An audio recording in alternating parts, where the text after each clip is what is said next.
Isang mapagpalang umaga sa ating lahat mga kagimat. Ito na naman si Kaloy Agimat Itito. May papakita sa inyo mga kagimat na aking mga bagong mutya na nakuha doon sa bundok mga kagimat. Yung sa malaking ilog mga kagimat.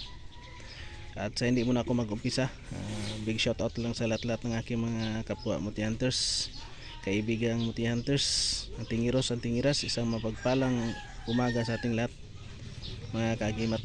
Ang ipapakita ko mga kagimat, ito ay mga uri ng laman ng shell o suso mga kagimat. Ito ay nagiging bato na sila mga kagimat. Yan, oh. Bato na yan mga kagimat. Yan, titingnan natin mga kagimat yung ano na forma niya mga kagimat. Ito yung nakuha ko sa bundok. Yan, mga bato na sila mga kagimat. At ganyan na sila pagkakita ko mga kagimat, na ganyan na sila yung ano nila itsura mga kagimat. Yan, oh. Mga kagimat, mga bato na yan sila mga kagimat. Ang laman ng shell na nagiging bato o suso ay yan ay napakaganda talagang gamit mga kagimat.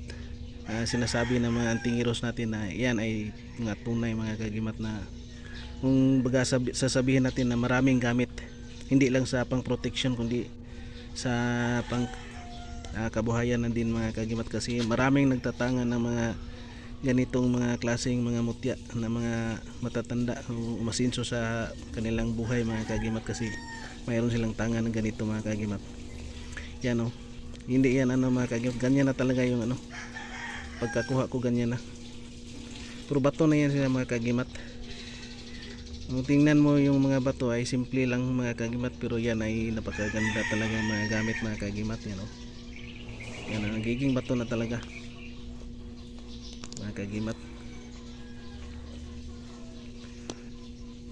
Yan isa din sa mga ano, mga legit na mga gamit mga kagimat, yung laman ng shell o suso na nagiging bato mga kagimat. Kung baga sasabihin ng mga ibang mga hunter natin na yan ay bihira na lang talaga makikita sa ngayon mga kagimat. Mayroon tayong nakikita na mga libon na ano talaga sarado, pero ito ay nagkakaiba kasi ano na sila, laman ng suso na nagiging bato na siya. Yan mga kakaiba to. Mayroon akong kabibi ng mga libon, pero ito ay kakaiba talaga kasi laman siya mismo ng ano suso na nagiging bato. Yan ay maraming gamit ito mga kagimat. Ito ay tingnan mo parang simple lang, pero ito ay napakagandang gamit. At ito lang muna yung ibabahagi ko mga kagimat. Itong mga mutya na ito ay gabay lamang, at kung naniniwala ka dito, ito ay magbibigay din ng proteksyon at swerte sa buhay.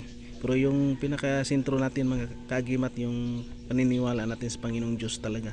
Siya yung nagbibigay ng lakas na proteksyon, at nagbibigay din ng biyaya sa atin sa araw-araw. At maraming salamat, and please like, share, comment, and subscribe. And thank you for watching, and God bless sa ating lahat mga kagimat.